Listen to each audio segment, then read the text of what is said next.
E aí pessoal, tudo bem? Meu nome é Alan e hoje eu estou aqui para falar de um assunto que eu gosto muito. Então, desde já eu agradeço a todos os organizadores da Pixel Show pela oportunidade de estar aqui conversando com vocês. E hoje eu vou falar de projetos independentes, né? Eu tenho certeza que muitos de vocês que vivem no universo criativo, que trabalham seja na área de design ou de publicidade, gostaria, ou às vezes tem ideia de realizar algum projeto, né? Então, talvez essa é a hora aí de você tirar o seu projeto aí da zona das ideias e realmente começar a colocar ele em prática, né? Quem sabe eu consigo encorajar você a fazer isso, né? E de que projetos a gente está falando, né? Qualquer projeto que esteja inserido no campo da criatividade, então seja na área de quadrinhos, na área de cinema, ou seja um canal de conteúdo, ou um projeto voltado para a área de game ou grafite, enfim, qualquer projeto que esteja inserido no contexto da criatividade, tudo bem? E aí o projeto independente ele tem algumas características bem específicas, né? Então é um projeto onde você consegue ter total liberdade para usar suas ideias da forma que você quiser, não tem ninguém te impondo nada, ninguém dizendo para você o que você deve fazer, né? E isso é muito positivo. Você realiza independente dos recursos que você tem, como eu disse, às vezes por falta de grana, ou às vezes mesmo você não tem tanto tempo para realizar, mas você sempre acaba dando um jeito e acaba fazendo acontecer esse projeto, né? Entendo também que uma das características de um projeto independente é que muitos querem viver disso, né, como por exemplo músicos, bandas independentes, né, mas por um outro lado algumas pessoas querem desenvolver algum projeto apenas por satisfação pessoal, né, e você faz do seu jeito, né, nunca vai te impor nada, né. E por que hoje eu vou falar para vocês de marketing aplicado aos projetos independentes? Para explicar para vocês por que eu vou falar sobre isso, eu preciso dizer um pouquinho da minha história, né? Então, só para vocês me conhecerem um pouquinho mais, eu sou publicitário, sou consultor de marketing para pequenas empresas e também sou roteirista de quadrinhos, né? Então, eu tive a oportunidade aí de trabalhar com grandes marcas no mercado, com multinacionais e, ao mesmo tempo, ter uma relação muito forte com pequenas empresas, pessoas que estão começando, né? E eu, assim, na verdade, desde os 4 anos eu gostava de escrever histórias, eu gostava de criar personagens, desenhar, né? E aí eu fui crescendo com essa vontade, mas aí, conforme eu fui crescendo, fiz 16 anos e aí tive que trabalhar para ajudar minha família, e aí esses sonhos eles acabam ficando distantes, né? Eu tenho certeza que essa história acaba coincidindo muito com coisas que vocês já passaram também, né? Acredito que muitos têm uma história parecida com a minha, né? E enfim, por você ter que trabalhar, esses sonhos acabam ficando distantes, mas de alguma forma aquilo fica dentro de você, né? E aí cursei publicidade e ao longo dos anos eu sempre fui mantendo uma proximidade muito grande com projetos e com o mercado, com a cena de quadrinhos, com a cena de música, com a cena de cinema, sempre acompanhando os filmes independentes ou os filmes mais mainstream mesmo, né? E também com bandas eu tive a oportunidade de trabalhar numa plataforma de streaming, já entrevistei mais de 200 bandas independentes, né? Então isso tudo me deu muito repertório, me deu muita bagagem para que hoje eu abordasse esse tema com mais propriedade, né? E aí, como as pessoas hoje fazem para realizar seus projetos, né? Não só hoje, mas desde desse histórico que eu tenho de observação em relação a projetos independentes, né? A gente entende que muitos conseguem viver 100% do seu projeto, né? Alguns só fazem, como eu falei, por satisfação pessoal e muitos têm vontade de viver do seu projeto, mas infelizmente não conseguem aí por várias limitações, né? E aí até faço um paralelo com o tema do evento hoje, que é o futuro, né? Eu entendo hoje que o artista, ele deixa praticamente, né, nos dias de hoje, de ser uma pessoa que pensa 100% na sua obra, na sua arte, no seu projeto, né? Então eu entendo que hoje, eu digo por mim mesma, eu às vezes me divido em dois, né? Então tem uma hora que eu penso Alan enquanto roteirista de quadrinhos que está ali praticando a sua arte, mas tem uma hora que eu preciso desligar a chavinha e pensar como que eu vou conduzir esse projeto, como que eu vou administrar esse projeto para que eu consiga viabilizar ele, né? Então hoje o artista, né, o artista do futuro, ele é um empreendedor, ele é um empreendedor do seu projeto, né? E todo empreendedor ele precisa desenvolver competências para tornar seu projeto cada vez mais rentável, né? Afinal, por mais que você esteja fazendo um projeto independente, você vai precisar ter um retorno, né, desse projeto que você tá realizando, que você quer realizar. Por isso, é muito importante que o artista empreendedor, vamos dizer assim, ele precisa conhecer profundamente o ecossistema em que ele está inserido, a cena que ele está inserido, o mercado, né? E precisa conhecer as ferramentas disponíveis para que ele consiga vender, tornar o seu projeto viável, né? E é fato que nós criativos, a gente tem essa mente inquieta, né? E a todo tempo a gente tem ideias que muitas vezes a gente acaba não se concretizando por falta de grana, como eu falei, por tempo e oportunidade principalmente, né? Nem todo mundo tem oportunidade, às vezes, de receber um patrocínio, ou tenta e não consegue, porque é muito difícil, né? E muitas vezes quando a gente consegue realizar esse projeto, e eu sou prova viva disso, a gente acaba até ficando um pouco frustrado porque a gente não consegue o retorno que a gente queria, né? E aí, por que que isso acontece, né? Porque muitas vezes a gente não domina algumas ferramentas que são indispensáveis para a gente alcançar o objetivo que a gente quer.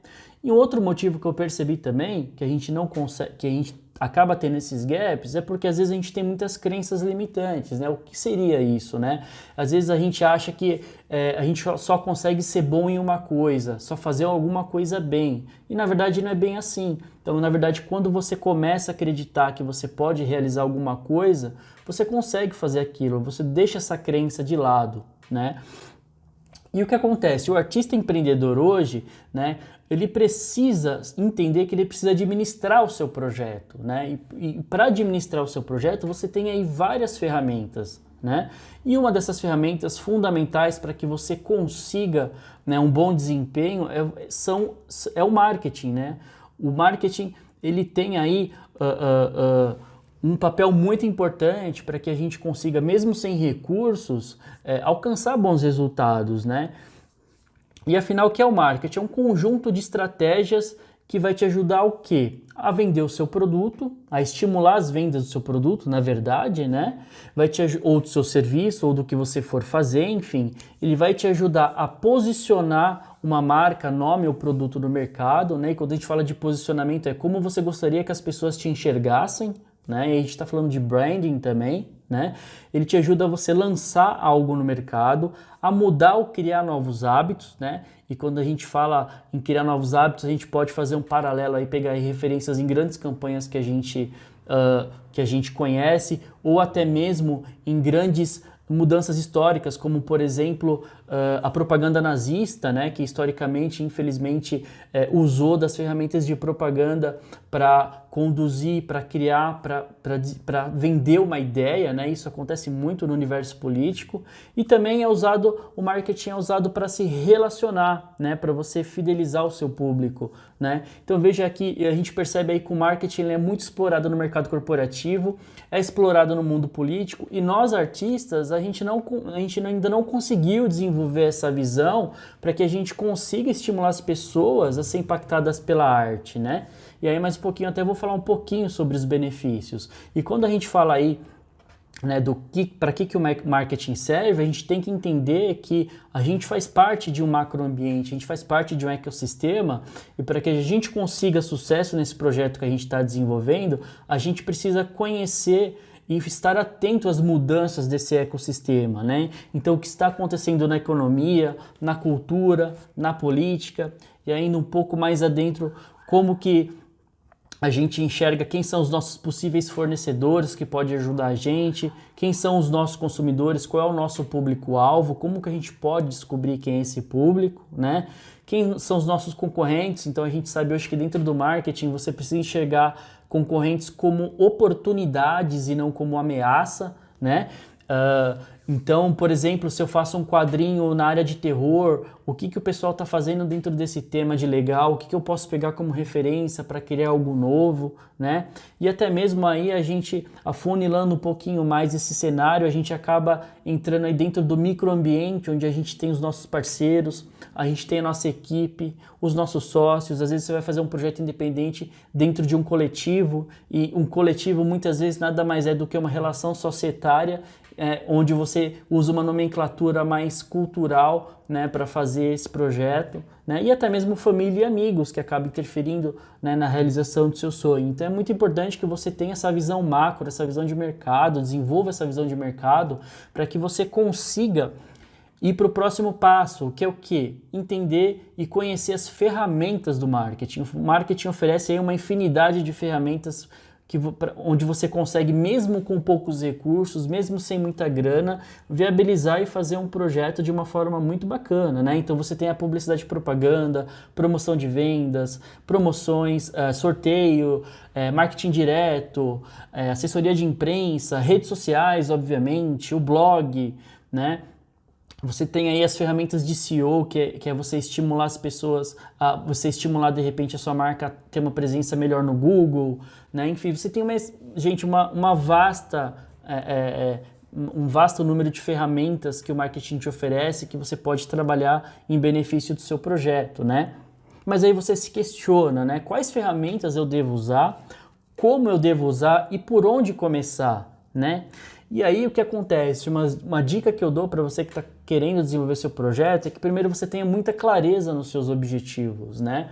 Como assim muita clareza? Né? Qual que é o meu principal objetivo dentro desse projeto? Se eu sou um artista, se eu sou, né, um músico, qual que é o meu principal objetivo? Meu objetivo é ser famoso, ter fama, meu objetivo é único e exclusivamente viver de música, meu objetivo é fazer as minhas músicas autorais e viver delas, né? E aí, dentro desse contexto, meu objetivo em 3 anos é que eu consiga viver desse projeto tendo uma renda, sei lá, de 3 mil reais. Então, dentro desse contexto, o que eu vou fazer para chegar até onde eu quero, né? Então é muito importante ter essa clareza, né? Identificar os recursos que você tem, né? Pesquisar o mercado, como falei, fazer o que a gente chama de benchmarking, que é identificar o que marcas estão fazendo, né? Identificar as ferramentas que você vai usar de acordo com os recursos que você tem. Então eu vou falar isso um pouco mais à frente, porque agora, para mostrar de forma mais prática para vocês como isso funciona, eu vou falar do meu projeto de quadrinhos, né, onde eu fiz assim, obviamente, sem ter tantos recursos também, né? Então, eu sempre tive o sonho de realizar um projeto, sempre gostei de escrever, como eu falei para vocês, e a partir daí que eu comecei a dar vida a esse meu projeto, né, que é um projeto de ficção, um projeto de aventura também, onde eu situo personagens atuando na cidade de São Paulo, né? E aí o que acontece? Eu precisei primeiramente analisar quais os recursos que eu tinha e fazer uma associação com quais ferramentas eu ia usar, né? Então eu entendia que dentro dos meus recursos eu conseguiria usar as redes sociais, porque obviamente você não precisa pagar para estar lá, você pode conseguir muito alcance orgânico, ou seja, não pago por meio de parcerias, você consegue criar o seu público e até mesmo vender o seu produto. Você pode pensar em ações de PR, de assessoria de imprensa, e muitas vezes você fala, mas eu não tenho grana para contratar uma assessoria de imprensa, mas muitas vezes você mesmo vai desenvolver o seu release, vai mandar para alguns blogs que também às vezes são independentes, aí você vai conseguir amplificar a sua mensagem. Você pode fazer campanha de e-mail marketing, no caso, existem ferramentas que você consegue fazer um disparo de e-mail gratuito, né? Isso tudo eu estou falando de acordo com o meu contexto, com a minha vivência, né? Então você pode fazer impressos. Então eu lembro que eu imprimi vários flyers que tinham um custo muito mais barato, eu fazia uma diagramação bem bonitinha, né? Pedia ajuda dos amigos, né? E aí que entra a questão do network também, como é importante você ter contatos, estabelecer contatos para que essas pessoas possam te ajudar, né? Então eu lembro que eu ficava na fila de eventos distribuindo panfletinhos, né? E até mesmo eventos, né? Então eu usava muito os eventos como uma ferramenta de marketing para que eu conseguisse impactar as pessoas com o meu projeto. E aí que vem o grande diferencial, que é o quê? Eu preciso criar uma estratégia dentro das ferramentas que eu vou usar, né? E aí que entra a sua criatividade, né? Então as ferramentas do marketing, elas estão aí disponíveis para você, mas você precisa explorar a tua criatividade para que você consiga fazer uma estratégia eficaz. E no meu caso, que estratégia, como que eu desenvolvi a estratégia, né? Então, primeiramente, eu pensei em fazer um teaser, né? Então eu pedi para um amigo meu ilustrador desenvolver um desenho onde quando a pessoa olhasse, ela não saberia se isso era um projeto de quadrinho, se era um projeto de game ou se era uma série ou uma animação, né? E eu postei essa imagem aqui nas minhas redes sociais justamente para criar essa expectativa. Então o pessoal começou a questionar, né? O que é isso? É um projeto de quadrinho, bababá. Isso ajudou a fomentar, né, o meu projeto. E aí eu comecei a criar expectativa, a fidelizar esse público que estava conversando comigo, né? E aí no ano que vem, no próximo ano, o que eu fiz? Em 2015, eu participei do evento bem conhecido, a CCXP, onde eu fiz um livretinho bem simples, bem baratinho, e com a venda desse livretinho, né, eu consegui, no próximo ano, em 2016, vender praticamente todas as revistas que eu tinha impresso, né? Então, eu fui trabalhando ao longo do ano, fomentando o assunto, desenvolvendo o meu público, fidelizando o meu público, criando expectativa. E aí no final do ano eu fiz o lançamento dessa revista. Lembro que eu estava até com medo de não vender muito, mas para minha surpresa, nos 5 dias de evento eu vendi 300 revistas, né? O que, para considerar que é um projeto independente, um projeto desconhecido, é um número muito bom, né? E aí, sossegado, com esse dinheiro eu reinvesti em outro projeto, aí eu lancei a minha segunda revista, porém, nesse período de 2017, eu não consegui divulgar da mesma maneira que eu fiz da maneira anteriormente, né? E aí o que aconteceu? Obviamente, embora eu tenha feito algumas coisas legais, né, eu não consegui ter o mesmo resultado de vendas, embora o material fosse muito bacana, tanto que ele foi até indicado, eu fui indicado como roteirista revelação pelo troféu HQ Mix, né? Mas eu não consegui vender tanto, assim. Por quê? Justamente porque eu não consegui impactar tantas pessoas por meio do marketing, né? E aí, mais pra frente, em 2019, eu consegui realizar meu grande sonho, que era juntar duas linguagens, né? Duas coisas que eu gosto muito, que é música e quadrinhos. E aí eu conheci, então, ou seja, eu usei a ferramenta do network, conheci um amigo que era maestro, né? E aí junto nós realizamos um projeto onde ele desenvolveu uma música especificamente para o meu projeto e a gente lançou, né, essa música junto com uma orquestra, com a Esfera Rock Orchestra, e lá, só para vocês terem uma ideia, o que eu vendi em 5 dias na CCXP, no primeiro projeto, e no segundo eu vendi praticamente esse mesmo número em 3 meses, nesse evento especificamente, com as ações que eu fiz, eu vendi mais de 300 revistas em apenas 1h30. Eu fiquei praticamente mais de 2 horas autografando revistas, assim. Então foi uma experiência maravilhosa, né? E outra coisa importante, é muito importante que cada vez mais vocês procurem ter uma pegada social com o projeto de vocês, né? Por que eu falo isso? Porque as pessoas, elas são muito carentes, principalmente as pessoas de baixa renda, elas não têm acesso a essas coisas. Então é preciso, quando você faça um projeto, eu sugiro sim que tenha uma pegada uma social bem significativa, né? Para que você consiga impactar essas pessoas. E a verdade é que, assim, eu acho que a gente precisa fomentar muito mais a arte, né? Eu acredito que a gente vive num mundo bem pesado, onde a gente está num momento político de polarização muito forte, muita notícia negativa. Então eu acredito que a arte, os movimentos culturais, ele passam a ter uma importância agora fundamental para que a gente consiga trazer coisas boas mais para as redes sociais, principalmente para o mundo online, para que a gente consiga impactar pessoas, humanizar e sensibilizar ainda mais as pessoas. Então eu acredito que a arte, ela tem que deixar de ser um consumo de terceira necessidade, ser um conteúdo de primeira necessidade, né? Para que, enfim, a gente consiga usar a arte como uma ferramenta para que a gente faça com que as pessoas sejam mais humanas, mais sensíveis, e a partir daí a gente tenha, assim, um mundo mais bacana para a gente viver. Agradeço imensamente a oportunidade de estar aqui com vocês hoje. Meus contatos estão aí, meu Instagram e meu site. Separei algumas ferramentinhas que vocês podem entrar lá e fazer o download. Fiquem à vontade. Eu agradeço imensamente aí mais uma vez o pessoal do Pixel Show pela oportunidade. Um grande abraço e até mais.